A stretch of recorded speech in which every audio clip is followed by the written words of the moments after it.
Hello everybody, today we're going to take a look at 5 states and glance over all the races for each state. It's going to be at the top for president, then down ballot in the Senate and the U.S. House, governor, a little bit at the state legislature, ballot measures, Supreme Court races, and a little bit at the more local races. But we're going to start here on the Sunshine State, Florida. And this is all going to be on New York Times, and of course the links will be down below in the description. But at the top of the ticket, we've got Trump winning this state by what looks like 13 points. That's a lot bigger of a margin than most people predicted. However, if you compare it to the 2022 results, then this is not at all surprising. The days of Florida being a swing state are far in the past. It looks like this is a pretty strong red state, far stronger than other states in the Sun Belt like Georgia and North Carolina. And we'll look more into specific county shifts after all the data is in and probably into next year. But the biggest highlight here is going to be Miami-Dade County. Trump won it by about 11 points. A lot of people were wondering if he'd be able to flip it. I thought it would be an uphill climb, but it looks like he completely blew past that and he won it by double digits.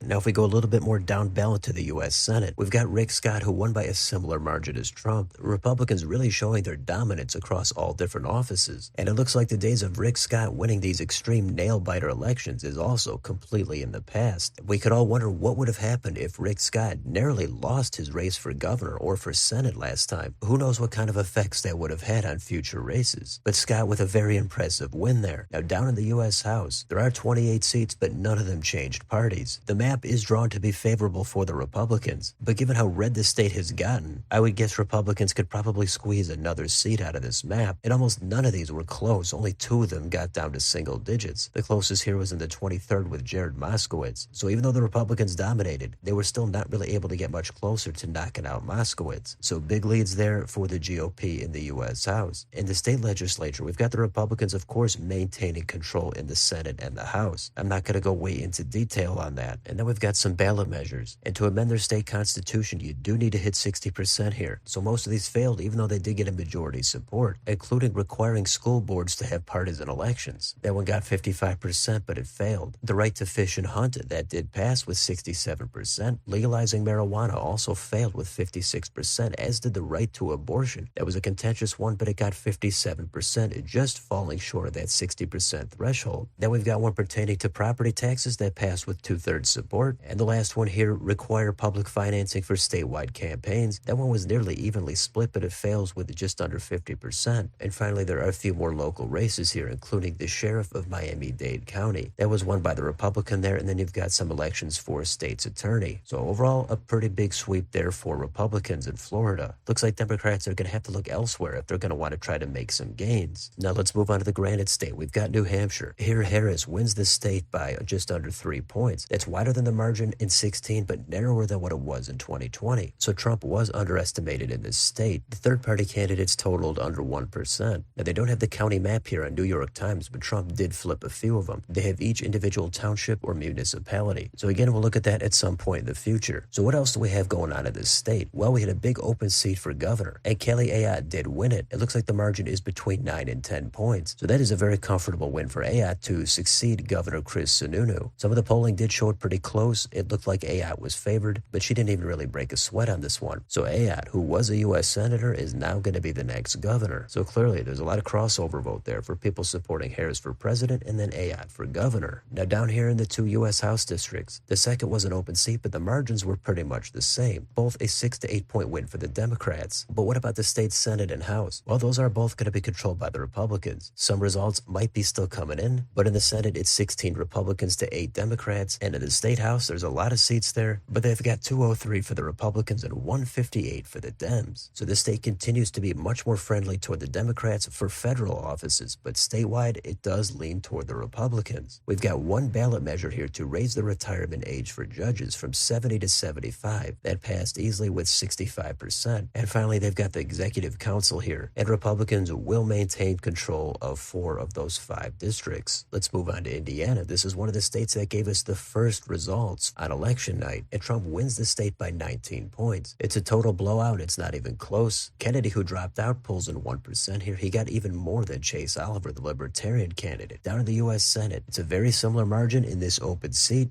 Jim Banks, the Republican, defeats Valerie McRae. That is an open seat because Mike Braun decided to try to run for governor instead of running again for the U.S. Senate, and he had success. Not as wide as those other margins, but he still won by double digits. He defeated Jennifer McCormick with 54%. A Libertarian candidate, Donald Rainwater, who got into double digits last time, he clocked in at about 4.5. So Braun is going to be the next governor. In the U.S. House, no seats will change parties. Only one of them was in single digits. That's going to be this district in the Northwest. That's Frank Bervan, and he won re-election by about 8 points. Down ballot in the state legislature, we've got the Republicans maintaining control of the Senate and the House. They've got 40-10 in the Senate and 69-30 in the House. Now we've got a ballot measure here that would remove the state superintendent of public instruction from the line of succession to serve as governor. It's kind of an unusual ballot measure, but it did pass with 54%. And then finally, they've got the Attorney General. Todd Rokita is going to be reelected there with almost 60%. So Indiana, a very red state, Republicans maintain their dominance there. Let's go out west a little bit. Let's take a look at Idaho. Here, Trump really winning this state by an even wider margin than Indiana. He's at about 67 to Harris's 30. Kennedy pulling in a close to 1.5. So this state is right next to some blue states. Maybe that does eventually change the character of this state. People are moving into this state, but as of now, this state is extremely red. There was no Senate election or governor's election here. And down here in the 2 U.S. House seats, it's Republicans by at least 30% in both. Not much action here down ballot in the legislature. We've got Republicans maintaining control in the Senate. It's going to be 29 to just 6 for the Dems. In the House, it's going to be 61 Republicans, 9 Democrats. So that is a gigantic imbalance in the state in favor of the GOP. And then we've got a couple of ballot measures here. Requiring citizenship to vote passed with 65%. And then there was also a ballot measure for ranked choice voting that would allow for a top 4 primary and then an instant runoff for the House, Senate, governor, and state and county races. That failed at a landslide with 70% that said no. I'm not exactly sure why it failed. I guess ranked choice voting, especially maybe the way they worded this ballot measure, it might have been more confusing. People want to stick with what they know. They also might not have been a fan of having a top 4 primary. Maybe they thought it would take longer. Maybe there's another reason, but either way, ranked choice voting pretty much failed everywhere except in D.C. So let's go farther west from a red state to a blue state. We've got Hawaii. Here, Harris wins the state by a landslide. She's at 60.5. Trump is at 37.5. Jill Stein at 0.8%. So nobody expected this thing to get close, even though I do remember some people saying after those Hawaii wildfires, maybe the state would lurch hard toward the right. I said it could go a few points to the right, that's possible. But as for actually getting it down to anything remotely competitive, I thought there was no chance of that. Even if voters are mad at the time, things tend to blow over, and definitely the partisan lean of the state tends to kick in. And nothing really to see here in the U.S. Senate. Mazie Hirono outruns Kamala Harris here. She's at 64.5. Bob McDermott, the Republican, clearly running behind Trump with just 32%. And how about this name right here? We've got Shelby Billionaire. I haven't looked into it, but it's always great to point out a notable last name. And in the U.S. House, nothing to see here. Just like Idaho, it's a massive landslide in the direction of the Democrats, at least a 36-point margin there. No governor's election here, but in the state Senate, Republicans are almost non-existent here. 22 Dems to 3 Republicans. In the state House, it's similar, but not quite as bad. We've got 42 Dems and 7 Republicans. Finally, we've got a couple of ballot measures. The right to marry amendment passed 56 to 44. Any procedural amendment for judicial appointments, that passed overwhelmingly with over 70%. So those are those 5 states, and nothing really exciting going on in Idaho or Hawaii. Even the other states did not really have any surprises up their sleeve. The margins were a little surprising in New Hampshire and in Florida, but overall the main takeaway might be that Trump has been underestimated yet again. So we'll look through some of the other states as time goes on, but let me know in the comments, what do you think about any of these results here in Florida, New Hampshire, Indiana, Idaho, or Hawaii? Anything shocking that I didn't cover? And what do you think about the margins? Let me know down below on your way out. Don't forget to like, share, and subscribe. Join if you'd like to support the channel. Thanks for watching, and I'll see you next time.